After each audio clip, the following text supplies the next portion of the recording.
1984 का जो पिट्स एक्ट है, उसको कैसे आया? उसको कैसे लाया गया और किस लिए लाया गया?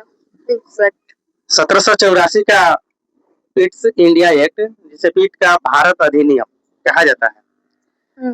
जो पिट्स इंडिया एक्ट है, ब्रिटिश संसद द्वारा 1773 में जो रेगुलेटिंग एक्ट लाया गया था, उसके कमियों को दूर करने के लिए पिट्स इंडिया एक्ट 1784 लाया गया। अच्छा। यानी कि ईस्ट इंडिया कंपनी के राजनीतिक व व्यापारिक कार्यों के लिए अलग करने के लिए लाया गया था। जो राजनीति के लिए अलग प्रावधान दिया गया, व्यापारिक के लिए अलग प्रावधान दिया गया। अच्छा। उसके लिए 1784 में अपना पिट्स इंडिया एक्ट लाया गया।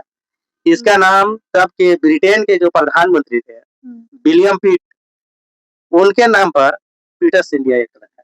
अच्छा, विलियम पिट के नाम पर पिट्स इंडिया एक्ट 1784 में लाया गया, जो कि ब्रिटेन का वर्तमान में प्रधानमंत्री थे, तत्कालीन प्रधानमंत्री।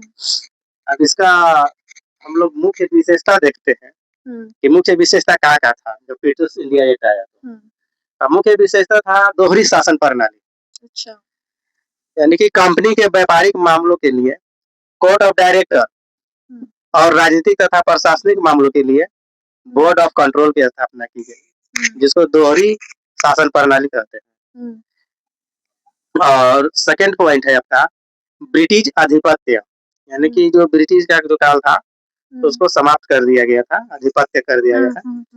पहली बार कंपनी के अधीन भारतीय क्षेत्र को औपचारिक रूप से ब्रिटिश अधिकार क्षेत्र रखने वाले क्षेत्र कहा गया। जो मतलब भारतीय क्षेत्र था तो उसको औपचारिक रूप से ब्रिटिश अधिकार क्षेत्र वाले क्षेत्र कहा गया, इसको पहली बार। नेक्स्ट पॉइंट है आपका गर्मियों और शक्तियों में बदलाव। गर्मी और शक्तियों में बदलाव, इसका मतलब यानी कि जो शक्ति दिया गया था उसको में बदलाव किया गया है। तो वो है गवर्नर जनरल की परिषद के सदस्यों की संख्या जो 4 थी पहले, उसको घटा करके 3 कर दिया गया था। पिट्स इंडिया एक्ट के तहत 3 कर दिया गया और गवर्नर जनरल को निर्णायक मत का अधिकार मिल गया। यानी कि जो गवर्नर जनरल था 1773 ईस्वी में, इसको मतलब किसी भी मैटर पर उसको निर्णय लेने का अधिकार नहीं था, लेकिन पिट्स इंडिया एक्ट जो आया इसमें इसको निर्णायक मत का अधिकार मिल गया, यानी कि आप किसी भी मामले में निर्णय ले सकेगा। और नेक्स्ट है आपका केंद्रीय नियंत्रण। इसमें बम्बई और मद्रास प्रेसिडेंसी को बंगाल के गवर्नर जनरल के अधीन कर दिया गया।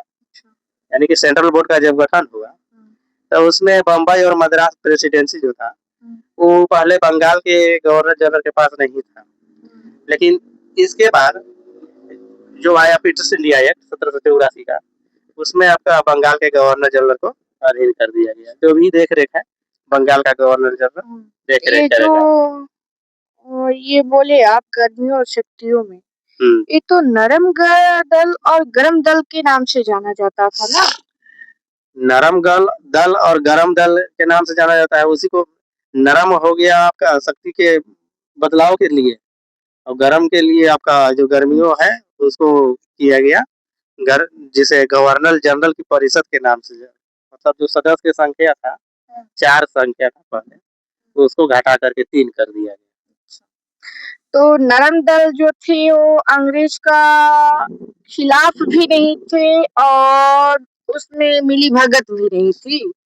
नरम दल थे कि नम्रता से कोई चीज काम कराना चाहते थे, जो भी मतलब मिली भगत कहा जाए आम भाषा में, तो मिली भगत से काम करवाना चाहते। हाँ, मतलब और जो गरम दल थे कि हमारा देश छोड़ो, क्यों तुम हमें गुलाम बना कर रखे। गरम दल का मतलब था कि जो होगा आमने सामने होगा और तत्काल होगा, तो खुल कर विरोध करना होता है। लेकिन नरम दल में जो था वो तत्काल सामने नहीं बोला जा रहा, मगर जो अपना देश का इंडिया का ही भला कर रहे थे।